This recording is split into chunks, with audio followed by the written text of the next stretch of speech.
How to process shadows when they arise. This is such a gold mine of resources and energies and powers that we can access in our romantic connections. If you feel like you're triggered by something that your partner said or did, right?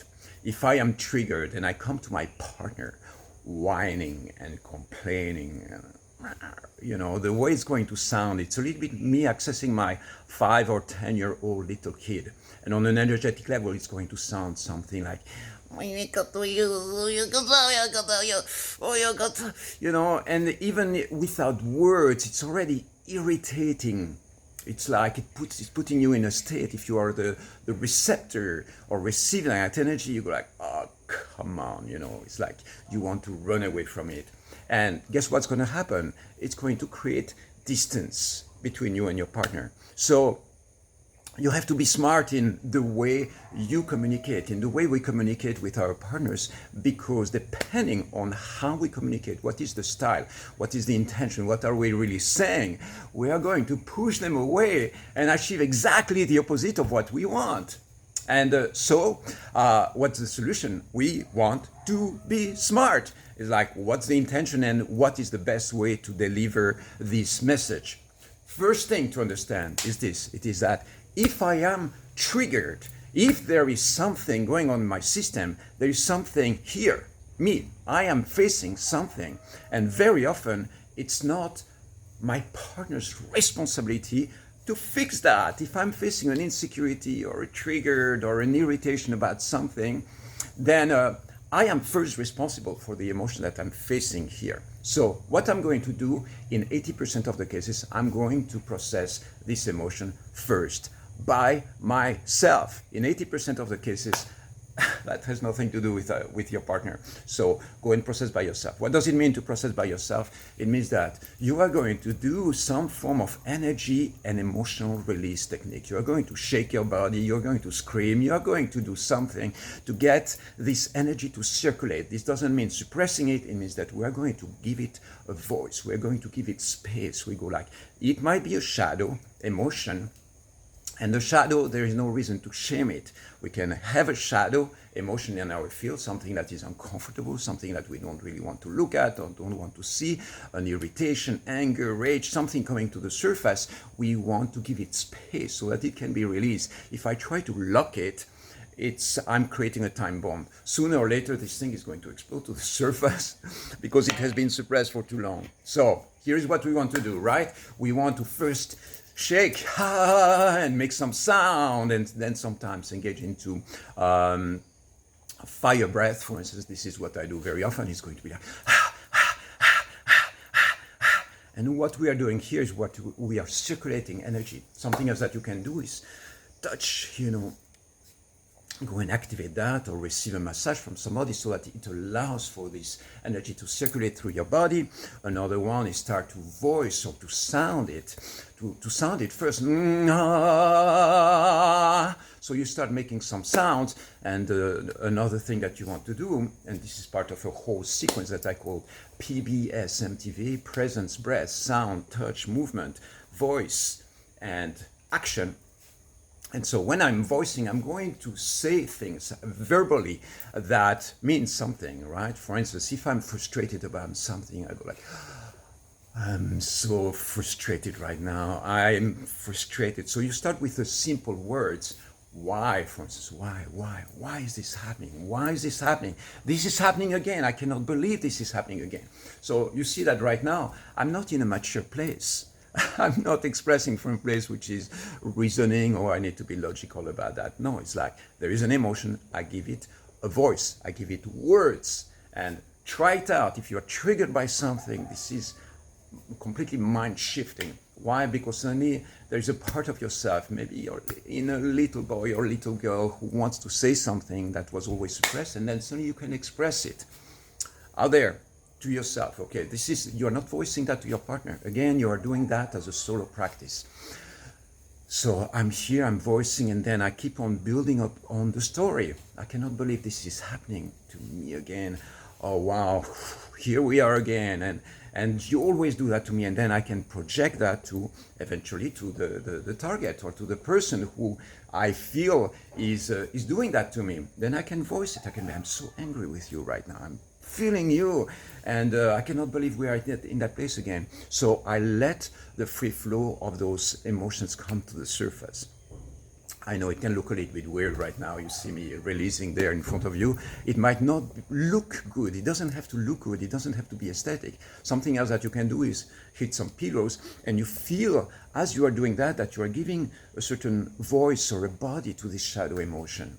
And guess what? It's really, really useful to do that, because the moment you express it, then you bring it to the surface and you allow for it to be released. Most of the times, if you go into that space, you are going to be able to release 70-80% of the shadows that might be there present in your field.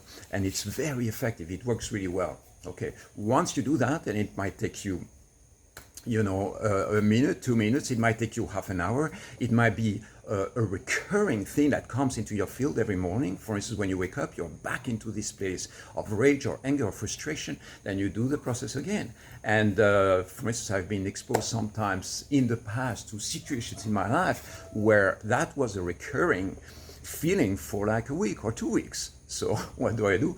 Every day there is an energetic emotional release, because there is more. It keeps coming to the surface. Now, something else that is very important as well is that once I do this release, then I don't keep on building on it. Okay, it's very important. And if I voice it and I express it, then I let it go. I don't get attached to it. I don't go like, okay, now this is my identity. I am frustrated. And then I start sharing that with my friends. I start sharing that on social media, shaming my partner, or doing things that are going to actually escalate the energy rather than releasing it. So it's very important to notice the moment where, okay, I feel I'm done. Okay, now I don't need to hold on to it. Those emotions are like waves on the surface of my mind. They don't belong to me. They're just things that are passing by like a wave. Okay, so I don't have to identify myself with that feeling or with that sensation or even with that experience. What happened to you in the past is not your identity. It's just things that happen, right? Okay, so once you let it go and once you release all that, then there might still be a trigger in the core of your mind. There might still be something that requires an action. This is in the sequence PBSMTVA. That's the action. And action means that you might have to voice something to your partner or change something in the behavior. Or so I might be frustrated with myself. I might need to express an apology to my partner, for instance. I might say, listen, the other day when this happened, I really overreacted. I don't want to do that again in the future. I can imagine how this made you feel. A real full apology. Maybe that's the thing to do. Maybe it's coming to your partner and saying, modifying something, saying, well, listen, next time you are planning to go on a trip, I would just love for you to check in with me. Just consider me in your choices. We are partners, and it's very important for me to feel that you care. And please, next time you want to make a big decision about your life, maybe check in with me, right? This comes as a gentle request. So this voicing is the action part. It might be sending a message, changing something in the behavior, making a decision about the future of your relationship or something like that, right? So this is the action part. You realize that by now, we still didn't talk. We still didn't, just this last part, we voice something to our partner, but all the emotional release techniques that we expressed before, the shaking, the breathing, the voicing, the touch, the activation, the sounding, all of that is aimed at releasing the charge out of your system. And the reason why you want to do that is because you don't want to come to your partner with a charge. Why? Because if you come to your partner with a charge, with aggressive energy, most of the times there is going to be a contraction in them. They are going to shut down.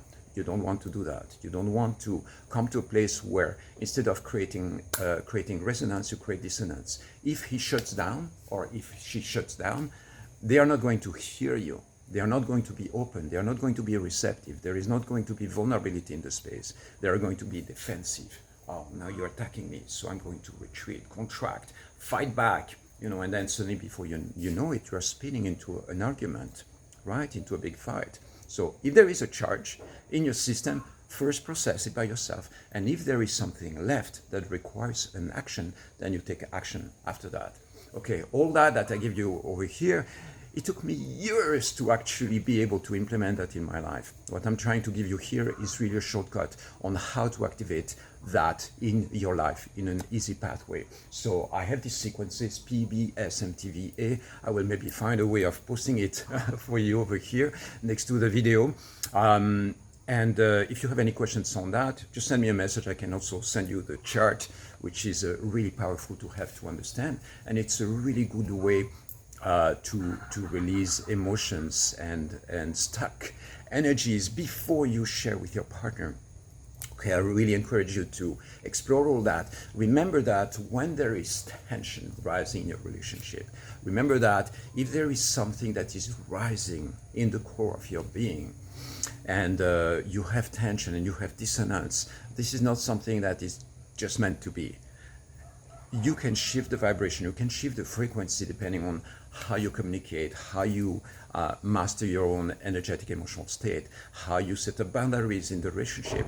There are lots of tools, many tools that you can use that are going to enhance and optimize the way you communicate with your partner. So if you have the feeling that you are stuck in a broken record cycle where you constantly end up frustrated and in dissonance with each other, it doesn't have to be that way.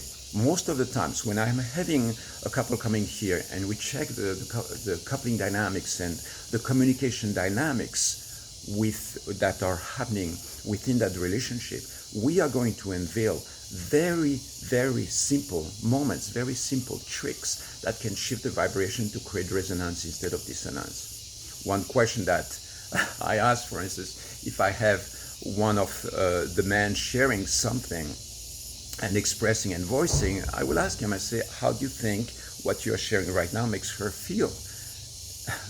Is she opening up or is she shutting down? And the man might say, yeah, she's shutting down. And then I ask, I say, is this what you want? Right? Is this what you want? Do you want her to shut down?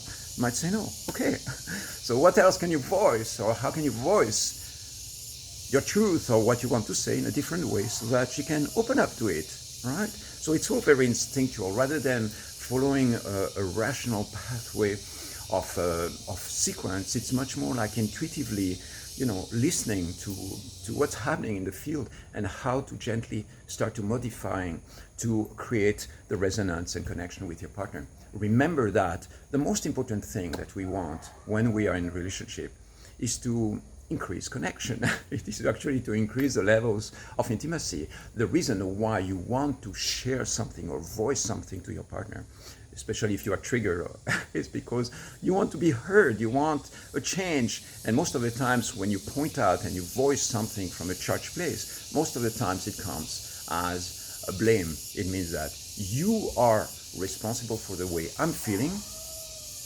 and so it's your fault. And so it's your responsibility to do something about it. And I don't think that's the way it works. You see, most of the times when something is coming up in the relationship, it's the result of the co-creation of two people. So most of the times when there is a charge, it's good to go back to yourself, self-reflect, check what's happening on that level. And how did I contribute to what is happening right now in this relationship? Okay, you get it. I'm going to stop right now. This is enough for now. If you want to reach out to have a session with me, we can do that remotely. It's powerful sessions. Or if you are over here in Bali, we can meet face to face as well. Okay, and keep rising. Relationships and romantic experiences are really beautiful. Everything that I say right now can be applied to if you are in a committed relationship, but also if you are just dating somebody that is suddenly frustrating you. And that's it for now. Reach out. Love you. And I'll see you soon.